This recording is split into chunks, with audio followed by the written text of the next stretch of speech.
호텔 방 안은 어둠에 잠겨 있었습니다. 커튼 사이로 새어들어오는 도시의 불빛만이 희미하게 방을 비췄어요. 침대 위에서 거친 숨소리가 터져 나왔습니다. 땀에 젖은 피부가 닿을 때마다 뜨거웠어요.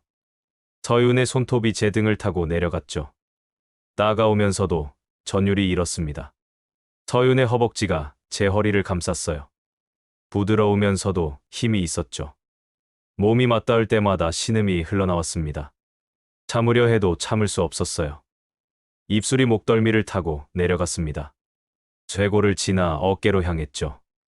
서윤의 숨결이 제 피부 위에서 뜨겁게 번졌어요. 온몸에 감각이 살아났습니다. 서윤이 제 귀를 깨물며 속삭였어요. 목소리가 떨렸죠. 저도 서윤의 이름을 불렀습니다. 상사의 아내, 절대 넘어서는 안 될 선이었어요. 하지만 이미 늦었습니다. 우리는 돌이킬 수 없는 강을 건넜어요. 리듬이 빨라졌습니다. 침대가 삐걱거렸어요. 서윤의 손이 제 머리카락을 움켜쥐었죠. 아프도록 세게요. 절정이 다가왔습니다. 몸이 떨렸어요. 서윤도 똑같았죠. 함께 가장자리로 향했습니다. 그리고 마침내 모든 게 무너졌어요. 여운이 길게 남았습니다. 땀에 젖은 채 서로를 안고 누워 있었어요. 숨소리만 방 안을 채웠죠. 이 순간만이 전부였습니다. 내일이고 뭐고 없었어요. 그저 지금 이 여자와 저 둘만 존재했습니다. 어쨌든 되돌릴 수는 없었습니다. 이야기는 한 달 전으로 거슬러 올라갑니다. 토요일 아침 한 통의 전화에서 모든 게 시작됐죠. 토요일 아침이었습니다. 회사 휴무일인데도 정장을 차려입고 아파트 지하 주차장에 서 있었죠. 출근 카드를 찍으면서 한숨이 절로 나왔습니다. 강태수 부장님의 전화 한 통 때문이었어요. 급한 일이라고 해서 무슨 중요한 프로젝트라도 있나 싶었는데 막상 들어보니 기가 막혔습니다. 부장님 차를 집까지 가져다 놓으라는 거였어요. 직접 전달하라고요. 아내분이 차를 쓰신다면서요. 속으로 불평이 터져 나왔지만 어쩌겠습니까? 회사 생활이란 게 원래 그런 거죠. 상사의 심부름을 거절할 용기 같은 건 제게 없었습니다. 37살 김민우, 이제 막 대리 달고 몇 년 안 된 처지에 뭘 바라겠어요. 부장님 차는 최신형 수입차였습니다. 검은색 광택이 흐르는 차체를 보니 괜히 긴장이 되더군요. 시동을 걸고 조심스럽게 운전대를 잡았어요. 1시간 거리 아파트까지 가는 내내 신경이 곤두섰습니다. 혹시라도 긁히기라도 하면 큰일 날 테니까요. 고급 주거 단지 앞에 도착했을 때는 이마에 땀이 송골송골 맺혀 있었어요. 에어컨을 틀어놨는데도 말이죠. 두통까지 느껴졌습니다. 주차장에 차를 세우고 핸드폰을 꺼내 도착했다고 문자를 보냈죠. 답장은 금방 왔습니다. 아내한테 직접 차 키를 전달하고 오라는 내용이었어요. 엘리베이터를 타고 20층까지 올라가는 동안 기분이 묘했습니다. 노예가 된 것 같았달까요? 택배 기사처럼 물건 배달하러 온 느낌이었어요. 초인종을 눌렀습니다. 몇 초 후 문이 열렸죠. 그 순간 숨이 멎는 것 같았습니다. 여러분, 잠깐만요. 이 이야기가 재미있으시다면 구독과 좋아요 한 번씩만 눌러주세요. 여러분의 작은 관심이 더 좋은 이야기를 만드는 힘이 됩니다. 문 앞에 선 여자는 강 부장 아내 서윤이었어요. 회사 회식 때 한두 번 본 적은 있었지만 이렇게 가까이서 본 적이 없었거든요. 상상했던 모습과는 전혀 달랐습니다. 흰색 블라우스에 베이지색 치마를 입고 있었습니다. 치마 길이는 무릎 위로 조금 올라와 있었죠. 걸을 때마다 살짝 흔들리는 치마 끝자락이 묘하게 시선을 끌었어요. 어깨선이 드러나는 블라우스 너머로 하얀 목선이 보였습니다. 머리는 한쪽으로 넘겨 귀를 드러내고 있었고요. 서윤이 제 쪽으로 걸어왔어요. 하이힐 소리가 복도에 또각또각 울렸습니다. 향수 냄새가 은은하게 퍼졌죠. 달콤하면서도 어딘가 무거운 향이었어요. 차 키를 건네면서 제 손이 떨리는 게 느껴졌습니다. 서유는 키를 받으며 짧게 고맙다는 말을 했어요. 목소리는 생각보다 낮았습니다. 차분하면서도 어딘가 긴장을 풀어주는 그런 음색이었죠. 고개를 숙이고 인사한 뒤 돌아서려 했습니다. 그런데 서윤이 다시 말을 걸었어요. 시흥동 병원까지 운전해 줄 수 있냐고요. 남편한테 미리 양해를 구했다면서요. 거절할 수가 없었습니다. 이미 강 부장이 허락한 일이라면 제가 뭐라고 할 수 있겠어요. 고개를 끄덕였죠. 서윤은 잠깐만 기다리라며 다시 집 안으로 들어갔습니다. 몇 분 후 나왔을 때 손에는 작은 핸드백 하나만 들려 있었어요. 선글라스를 머리 위에 올려놓은 모습이었죠. 함께 엘리베이터를 타고 내려가는 동안 숨쉬기조차 조심스러웠습니다. 주차장에서 차 문을 열어드렸습니다. 조수석 문이었죠. 하지만 서윤은 조수석이 아니라 뒷좌석으로 걸어갔어요. 황급히 뒷문을 열어드렸습니다. 차에 타면서 치마가 살짝 올라가는 게 보였어요. 재빨리 시선을 돌렸습니다. 운전석에 앉아 시동을 걸었죠.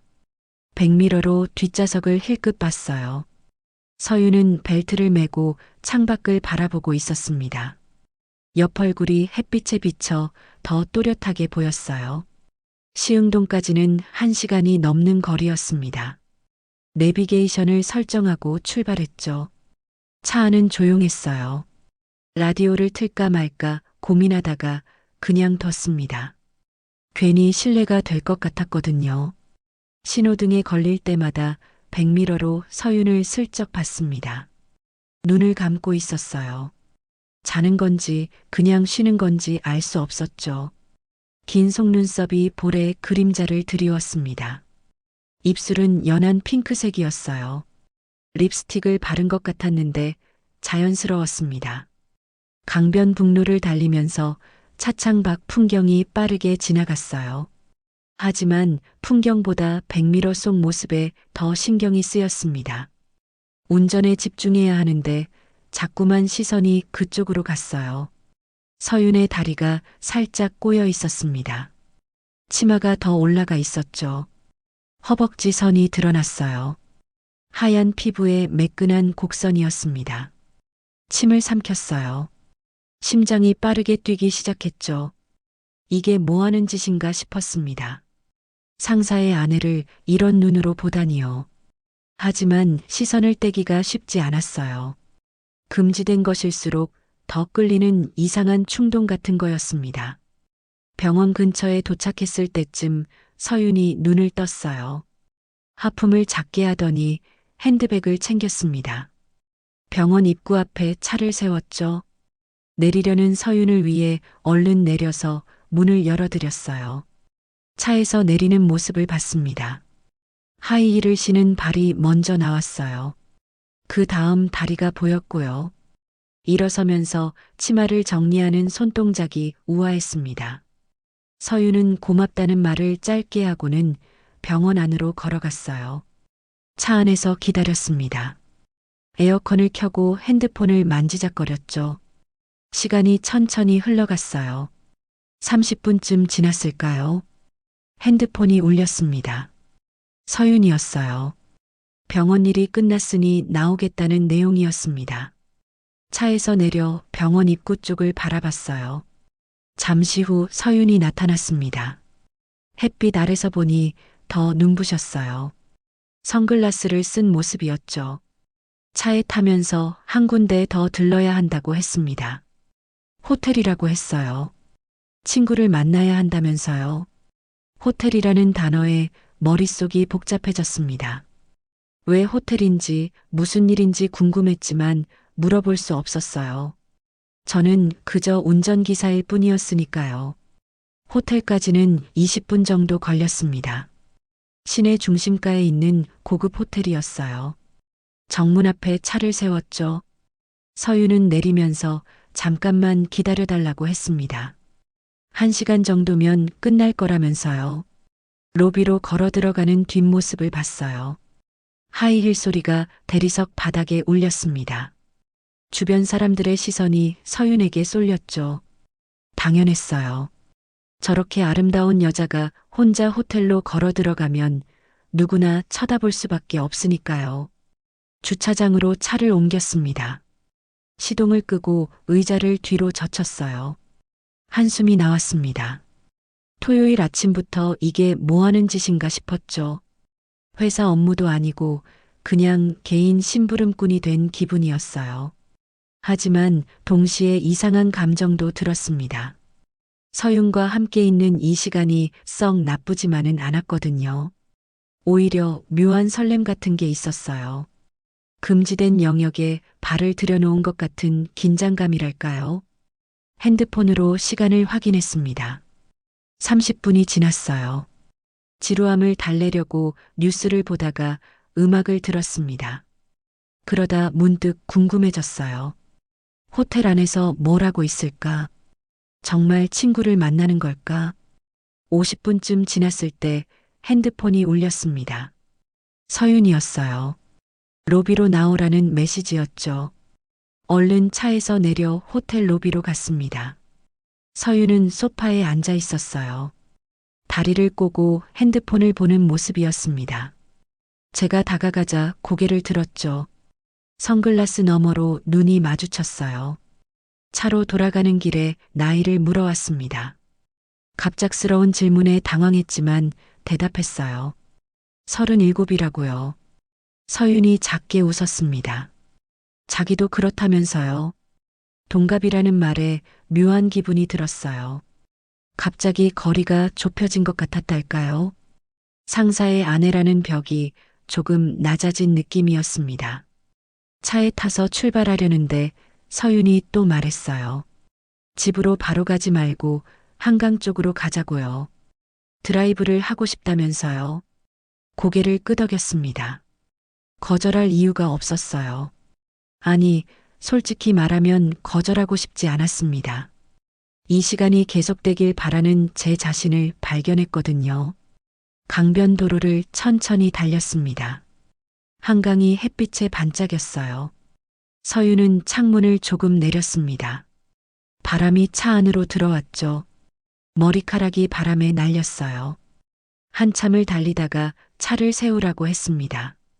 강변공원 주차장에 차를 댔어요. 서윤이 잠깐 바람 쐬고 오겠다며 내렸습니다. 저도 따라 내렸죠. 두 위에 나란히 서서 한강을 바라봤어요. 바람이 불었습니다. 향수 냄새가 다시 코끝에 스쳤죠. 옆에 서 있는 것만으로도 가슴이 두근거렸어요. 서윤이 오늘 고생 많았다고 했어요. 덕분에 편하게 다녔다면서요. 목소리에 미안함이 섞여 있었어요. 괜찮다고 대답했습니다. 그 순간 서윤이 저를 쳐다봤어요. 선글라스를 벗은 맨 얼굴이었습니다. 눈이 마주쳤죠. 눈빛에는 뭔가 알 수 없는 감정이 담겨 있었어요. 슬픔인지 외로움인지 아니면 다른 무언가인지 분간이 안 됐습니다. 그 눈빛이 제 안에 뭔가를 건드렸어요. 금이 가는 소리가 들리는 것 같았습니다. 마음 어딘가에 균열이 생기기 시작한 거죠. 그 주말이 지나고 월요일이 왔습니다. 회사에 출근했을 때 강태수 부장은 평소처럼 저를 대했어요. 주말 일에 대한 언급은 전혀 없었죠. 마치 아무 일도 없었던 것처럼요. 하지만 저는 달랐습니다. 자꾸만 서윤의 모습이 떠올랐어요. 한강둑에서 바람에 날리던 머리카락, 선글라스를 벗었을 때의 눈빛, 차 안을 가득 채웠던 향수 냄새. 모든 게 생생했습니다.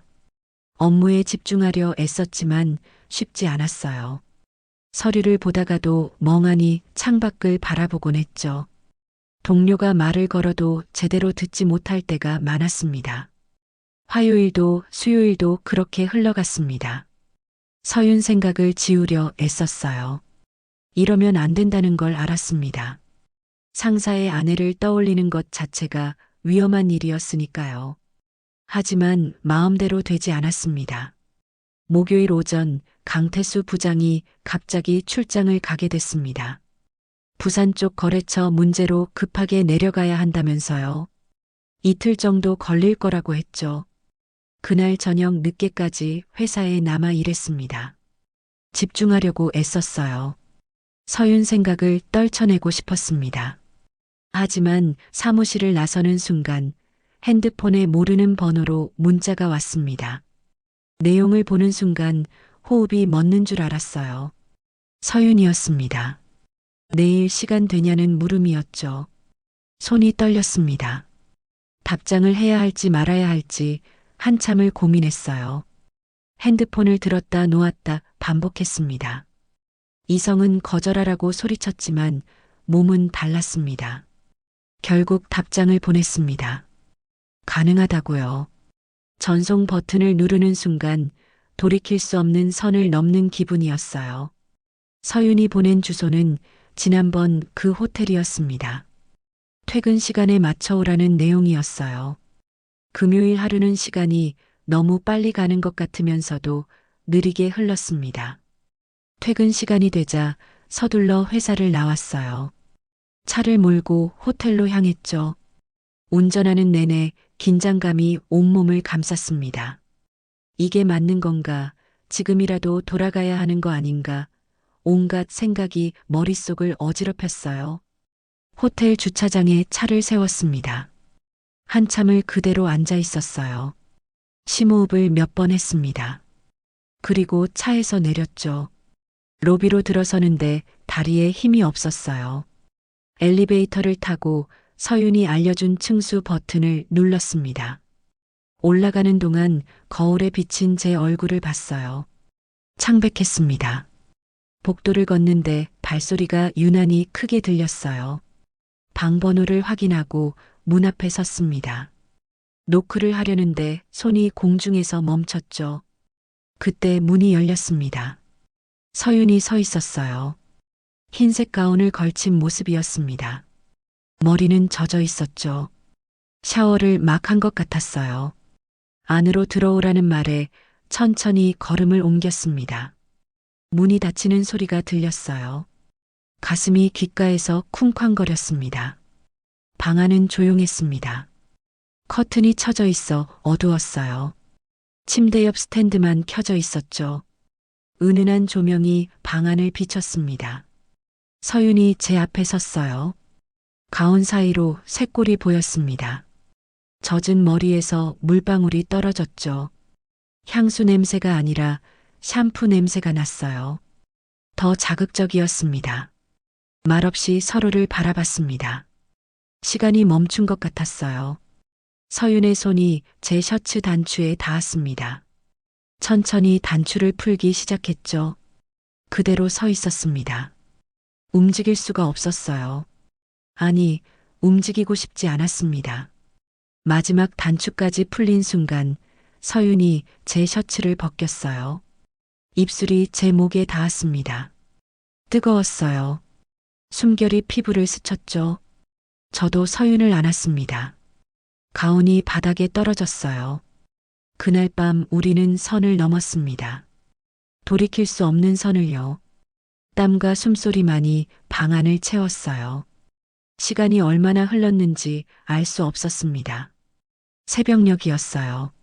서윤이 담배를 피우고 있었습니다. 창가에 서서 커튼 사이로 보이는 도시 불빛을 바라보는 모습이었죠. 침대에 누워 그 뒷모습을 봤습니다. 후회하지 않냐고 물어왔어요. 대답하지 않았습니다. 대답할 수 없었거든요. 후회해야 하는 건 알았지만 솔직히 후회되지 않았으니까요. 그 이후로 일주일이 지났습니다. 서윤에게서 연락이 없었어요. 저도 먼저 연락하지 않았습니다. 하지만 매일 핸드폰을 확인했죠. 혹시 메시지가 왔나 싶어서요. 회사에서는 평소처럼 생활했습니다. 강태수 부장은 출장에서 돌아왔고요. 여전히 저를 부려먹었죠. 그럴 때마다 묘한 기분이 들었어요. 죄책감과 동시에 이상한 우월감 같은 거요. 금요일 밤이었습니다. 혼자 집에서 맥주를 마시고 있었어요. TV를 켜놨지만 무슨 내용인지 하나도 들어오지 않았습니다. 서윤 생각만 했죠. 자정이 넘어서 핸드폰이 울렸습니다. 모르는 번호였어요. 하지만 누군지 알 수 있었습니다. 메시지를 열어봤죠. 내용은 간단했습니다. 내일 만날 수 있냐는 거였어요. 망설이지 않고 답장했습니다. 가능하다고요. 다음날 토요일 서윤이 알려준 곳은 처음 가는 동네였습니다. 외곽 쪽 조용한 주택가였어요. 내비게이션을 따라 한참을 달렸습니다. 도착한 곳은 작은 빌라였습니다. 주차를 하고 전화했어요. 잠시 후 서윤이 나타났죠. 청바지에 흰 티셔츠를 입은 모습이었습니다. 처음 보는 차림이었어요. 더 편해 보였습니다. 서윤을 따라 빌라 안으로 들어갔습니다. 2층 끝방이었어요. 문을 열고 들어서니 작은 원룸이 나타났습니다. 깔끔하게 정리돼 있었죠. 친구 집이라며 잠깐 빌렸다고 했어요. 오늘 하루만 쓸 수 있다면서요. 고개를 끄덕였습니다. 더 이상 물어볼 게 없었어요. 창문을 열자 바람이 들어왔습니다. 커튼이 흔들렸어요. 서윤이 냉장고에서 맥주를 꺼냈습니다. 둘이서 마주 앉아 캔을 땄죠. 대화는 별로 없었습니다. 그저 맥주를 마시며 서로를 바라봤어요. 말이 필요 없었습니다. 이미 우리 둘 다 왜 여기 왔는지 알고 있었으니까요. 맥주 한 캔을 다 비우고 나서 서윤이 일어났습니다. 침대 쪽으로 걸어갔어요. 저도 따라갔죠. 그날 오후는 그렇게 흘러갔습니다. 창밖으로 햇빛이 쏟아졌어요. 커튼 사이로 들어오는 빗줄기가 방 안을 비쳤습니다. 땀에 젖은 몸이 빛을 받아 반짝였어요. 저녁 무렵이 되자 서윤이 옷을 입기 시작했습니다. 저도 따라서 옷을 챙겨 입었죠. 방을 나서면서 뒤돌아봤어요. 침대 시트가 구겨져 있었습니다. 우리가 남긴 흔적이었죠. 빌라를 나와 주차장으로 걸어갔습니다. 저녁 공기가 차가웠어요. 차에 타기 전 서윤이 저를 봤습니다. 눈빛이 복잡했어요. 집까지 데워다 드렸습니다. 차 안은 조용했어요. 라디오도 틀지 않았습니다. 그저 도로 위를 달렸죠. 아파트 근처에 차를 세웠습니다. 내리면서 서윤이 다음에 또 보자고 했어요. 대답 대신 고개만 끄덕였습니다. 차가 떠나는 걸 백미러로 봤어요. 서윤이 점점 작아졌습니다. 시야에서 사라질 때까지 봤죠. 그리고 나서야 시동을 걸었습니다. 집으로 돌아가는 길 핸들을 잡은 손이 떨렸어요. 무서웠습니다. 이게 어디까지 갈지, 어떻게 끝날지 알 수 없어서요. 하지만 멈출 수 없을 것 같았습니다. 그 후로 한 달이 흘렀습니다. 그 사이 5번을 더 만났어요. 매번 다른 장소였습니다. 때로는 호텔이었고, 때로는 빌린 집이었죠. 만날 때마다 익숙해졌습니다. 서로의 몸도, 호흡도, 모든 게 자연스러워졌어요. 처음에 긴장감은 사라졌습니다. 대신 묘한 편안함이 자리 잡았죠. 하지만 그게 문제였습니다. 편해질수록 제 마음은 더 복잡해졌어요. 단순히 욕망만은 아니었거든요. 서윤에게 끌리는 게 점점 커졌습니다. 회사에서 강태수 부장을 볼 때마다 가슴이 철렁했어요. 들킬까봐 두려웠죠. 동시에 이상한 쾌감도 느꼈습니다. 모두가 모르는 비밀을 간직하고 있다는 느낌이요. 어느 목요일 오후였습니다. 서윤에게서 연락이 왔어요. 내일 만나자고요. 언제나처럼 승낙했습니다. 다음날 서윤이 알려준 곳은 처음 갔던 그 호텔이었습니다. 익숙한 장소였죠. 주차장에 차를 세우고 로비로 들어갔어요. 엘리베이터를 기다리는데 익숙한 뒷모습이 보였습니다. 서윤이었어요. 그런데 혼자가 아니었습니다. 남자와 함께였죠. 온몸이 얼어붙는 줄 알았습니다. 두 사람은 나란히 엘리베이터에 올랐어요. 문이 닫히기 전 그 남자가 서윤의 허리에 손을 올리는 게 보였습니다. 제자리에 서 있을 수밖에 없었습니다. 머리가 하얘졌어요. 숨을 쉴 수가 없었습니다. 주변 사람들의 시선이 느껴졌지만 신경 쓸 여유가 없었죠. 화장실로 들어가 찬물로 세수를 했습니다. 거울 속 제 얼굴이 낯설었어요. 이게 누구인가 싶었죠. 핸드폰을 꺼내 서윤에게 전화를 걸었습니다. 받지 않았어요. 문자를 보냈죠. 답장이 없었습니다. 1시간을 로비에서 기다렸습니다. 나타나길 바랐어요. 하지만 나오지 않았습니다. 결국 집으로 돌아갔죠. 그날 밤 잠을 이룰 수 없었습니다. 침대에 누워 천장만 바라봤어요. 그 남자가 누구인지, 둘의 관계가 무엇인지 온갖 생각이 머릿속을 휘저었습니다. 질투였습니다. 인정하고 싶지 않았지만 질투가 맞았어요. 제게 그럴 자격이 없다는 걸 알았습니다. 저도 서윤을 배신하고 있는 강태수 부장의 부하일 뿐이었으니까요. 다음 날 아침 서윤에게서 문자가 왔습니다. 어제 미안했다는 내용이었어요. 설명하고 싶다면서요. 만나자고 했습니다. 알려준 곳은 한강 근처 카페였어요. 사람이 많지 않은 조용한 곳이었죠. 카페에 먼저 도착해서 기다렸습니다. 30분쯤 지나 서윤이 나타났어요. 선글라스를 쓴 모습이었습니다. 마주 앉았죠. 어제 그 남자는 오래된 지인이라고 했어요. 특별한 사이는 아니라면서요. 하지만 목소리에 확신이 없었습니다. 나 말고 다른 사람도 만나냐고 물었습니다. 서윤은 대답하지 않았어요. 침묵이 답이었죠. 가슴이 무너지는 기분이었습니다. 하지만 화낼 수 없었어요. 제게 서윤을 독점할 권리가 없었으니까요. 우리는 원래 그런 관계였으니까요. 서윤이 선글라스를 벗었습니다. 눈이 마주쳤어요.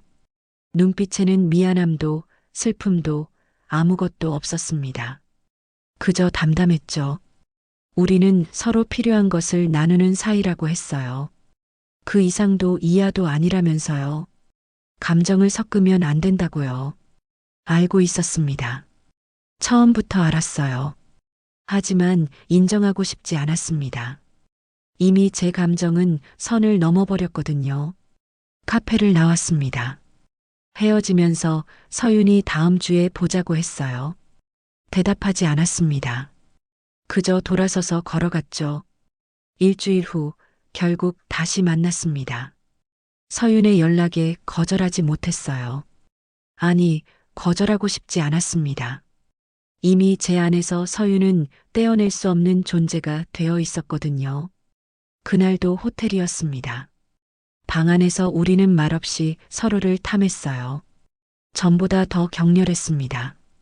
마치 분노와 욕망이 뒤섞인 것 같았죠. 땀과 신음소리가 방 안을 가득 채웠습니다. 끝나고 나서 둘 다 침대에 누워 천장을 바라봤어요. 숨소리만 들렸습니다. 서윤이 먼저 말을 꺼냈죠. 미안하다고요. 무엇이 미안한지는 말하지 않았습니다. 대답하지 않았어요. 그냥 손을 잡았습니다. 손이 차가웠어요. 여름인데도 말이죠. 서윤이 제 손을 꽉 쥐었습니다. 아프도록요. 강태수 부장이 중국 출장에서 돌아온 건 그 다음 주였습니다. 일주일간 거래처를 다녀온 거였어요. 피곤해 보였지만 여전히 부하 직원들을 다그쳤죠. 저를 부르더니 차 블랙박스 메모리 카드를 확인하라고 했습니다. 정기적으로 백업하라면서요. 혹시 모를 사고에 대비해야 한다고요. 그 말을 듣는 순간 등골이 서늘해졌습니다. 블랙박스요. 서윤을 태우고 다닐 때도 당연히 녹화가 되었겠죠. 강 부장이 그걸 확인하면 어떻게 될까요? 그날 퇴근 후 바로 정비소로 갔습니다. 차 블랙박스 메모리를 확인했어요. 다행히 용량이 꽉 차서 오래된 영상은 덮어 씌워진 상태였습니다. 서윤과의 드라이브 영상은 남아있지 않았죠. 안도의 한숨을 쉬었습니다. 하지만 경고였어요. 이렇게 위험한 줄타기를 언제까지 할 수 있을까요? 금요일 저녁 부서 회식이 있었습니다. 강 부장 부부도 참석했어요. 오랜만에 서윤을 공개적인 자리에서 보는 거였습니다. 서윤은 완벽했습니다. 우아한 원피스를 입고 강 부장 옆에 앉아 미소 짓고 있었어요. 다른 직원들과 자연스럽게 대화했습니다. 부장 아내 역할을 완벽하게 해냈죠. 저를 볼 때도 달랐습니다. 그저 남편 부하 직원을 대하는 시선이었어요. 어떤 흔들림도 없었습니다. 마치 우리 사이에 아무 일도 없었던 것처럼요. 그게 더 무서웠습니다. 이렇게 태어날 수 있다는 게요. 저는 서윤을 보는 것만으로도 심장이 뛰는데 서윤은 아무렇지도 않았습니다. 술자리가 끝나고 강 부장 부부를 모시고 대리운전을 불렀습니다. 차에 타기 전 서윤이 제 쪽을 힐끗 봤어요. 찰나의 순간이었지만 눈빛이 달랐습니다. 뭔가 말하고 싶은 게 있는 것 같았죠. 토요일 새벽 2시 서윤에게서 문자가 왔습니다. 만나고 싶다고요. 지금 당장이라고요. 잠에서 깬 채로 옷을 주워 입었습니다. 세수도 안 하고 집을 나섰어요. 알려준 곳은 한강 둔치였습니다. 도착했을 때 서윤은 벤치에 앉아 있었습니다. 담배를 피우고 있었어요. 옆에 앉아 담배 한 개비를 건넸습니다. 담배를 안 피우지만 받았어요. 새벽 공기가 차갑고 습했습니다. 강물 냄새가 났어요. 멀리 다리 위로 차들이 지나갔습니다. 어젯밤 강 부장이 의심하는 것 같다고 했어요. 제 이름을 물었다면서요. 어떤 사람이냐고요. 가슴이 철렁 내려앉았습니다. 들킨 걸까요? 서윤은 아니라고 했어요. 그냥 궁금해서 물어본 것 같다면서요. 하지만 조심해야 한다고 했습니다. 우리 관계를 끝내야 하는 거 아니냐고 물었어요. 서윤은 대답 대신 담배만 피웠습니다. 연기가 새벽 공기 속으로 흩어졌죠. 한참 후에 입을 열었습니다. 끝낼 수 없을 것 같다고요. 이미 너무 깊이 들어왔다면서요. 자기도 어쩔 수 없다고 했어요. 그 말을 듣는 순간 가슴이 뛰었습니다. 저만 그런 게 아니었어요. 서윤도 저를 놓지 못하고 있었던 겁니다. 그날 우리는 새벽 5시까지 한강에 앉아 있었습니다. 별로 대화하지 않았어요. 그저 나란히 앉아 강물을 바라봤죠. 해가 뜨기 시작했습니다. 하늘이 붉게 물들었어요. 서윤이 일어나 집으로 가야 한다고 했습니다. 저도 따라 일어났죠. 차까지 걸어가는 길 서윤이 제 손을 잡았습니다. 짧은 순간이었어요. 하지만 그 온기가 오래 남았습니다. 차에 타면서 다음 주 강 부장이 또 출장 간다고 했어요. 그때 보자면서요. 고개를 끄덕였습니다. 이틀 후 화요일 아침 강태수 부장이 일본 출장을 떠났습니다. 공항으로 일찍 출발했어요. 사흘간 도쿄 쪽 거래처를 방문한다고 했죠.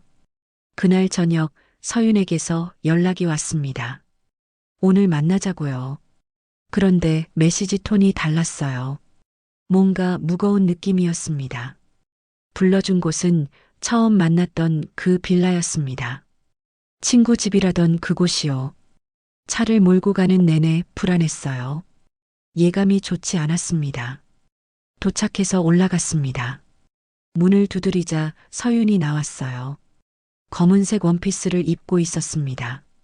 화장은 하지 않은 맨얼굴이었죠. 방 안으로 들어섰습니다. 촛불이 켜져 있었어요. 테이블 위에는 와인 2잔이 놓여 있었습니다. 분위기가 이상했어요. 마치 작별 인사 같았습니다. 서윤이 와인을 따랐습니다. 건배하자며 잔을 들었어요. 저도 따라 잔을 들었죠. 무엇을 위한 건배인지 물어보지 않았습니다. 와인을 마시며 서윤을 봤습니다. 촛불빛에 비친 얼굴이 슬퍼 보였어요. 눈가가 붉었습니다. 운 것 같았죠. 한참 후 서윤이 입을 열었습니다. 오늘이 마지막 일 수도 있다고요. 강 부장이 의심하기 시작했다면서요. 더 이상은 위험하다고 했습니다. 알고 있었습니다. 언젠가는 올 날이라는 걸요. 하지만 막상 그 말을 들으니 받아들이기 힘들었어요. 끝내고 싶지 않다고 했습니다. 서윤도 같은 말을 했어요. 하지만 어쩔 수 없다면서요. 들키면 모두가 망한다고요. 그날 밤 우리는 마지막이라는 절박함으로 서로를 안았습니다. 전보다 더 간절했어요. 마치 영원히 기억하려는 것처럼 서로의 모든 것을 확인했죠. 촛불이 다 타들어갔습니다. 어둠 속에서 우리는 땀에 젖은 채 누워 있었어요. 숨소리만 들렸습니다. 새벽이 밝아왔습니다. 창문 사이로 빛이 들어왔어요. 서윤이 일어나 옷을 입기 시작했습니다. 저도 따라 일어났죠. 옷을 다 입고 나서 서로 마주봤습니다. 할 말이 많았지만 아무 말도 나오지 않았어요. 그저 침묵만 흘렀습니다. 문 앞에서 서윤이 말했습니다. 이제 저한테 기대면 안 된다고요. 연락하지 말라고요. 자기도 연락하지 않겠다면서요. 다시는 오지 말까요? 제가 물었습니다. 서윤은 대답 대신 고개를 저었어요. 문은 이제 자기가 잠글 거라고 했습니다. 빌라를 나와 차에 탔습니다. 백미러로 그 건물을 봤어요. 서윤은 보이지 않았습니다. 이미 안으로 들어간 거겠죠. 시동을 걸었습니다. 천천히 출발했어요. 뒤를 돌아보지 않았습니다. 돌아보면 다시 돌아갈 것 같았거든요. 집으로 가는 길 눈물이 났습니다. 참으려 했지만 멈출 수 없었어요. 한강을 지나며 차를 세웠습니다. 한참을 그대로 앉아 있었죠. 서윤의 체온이 아직도 몸 안에 남아있는 것 같았습니다. 향수 냄새가 코끝에 맴돌았어요. 손끝에는 피부 감촉이 남아 있었습니다. 모든 게 끝났습니다. 하지만 동시에 아무것도 끝나지 않았어요. 서윤은 여전히 제 안에 있었으니까요. 지울 수 없는 흔적으로 남아 있었습니다. 회사는 계속 다녀야 했습니다. 강태수 부장은 여전히 저를 부렸어요. 서윤을 다시 볼 일은 없었습니다. 아니, 보지 않으려 애썼죠. 하지만 가끔 서윤이 타던 자리를 볼 때마다 생각났습니다. 백미러에 비치던 모습, 창밖을 바라보던 옆 얼굴, 차 안을 채우던 향수 냄새, 모두 지나간 일이었습니다. 다시 돌아갈 수 없는 시간이었죠. 하지만 가끔씩 핸드폰을 들여다봤어요. 혹시 서윤에게서 연락이 올까 싶어서요. 오지 않았습니다. 약속대로 서윤은 문을 잠갔고 저는 그 앞을 떠났습니다. 그렇게 우리의 이야기는 끝이 났어요. 여러분, 여기까지 들어주셔서 감사합니다. 이 이야기가 마음에 드셨다면 구독과 좋아요 부탁드립니다. 여러분의 응원이 더 좋은 이야기를 만드는 힘이 됩니다. 다음에 또 만나요.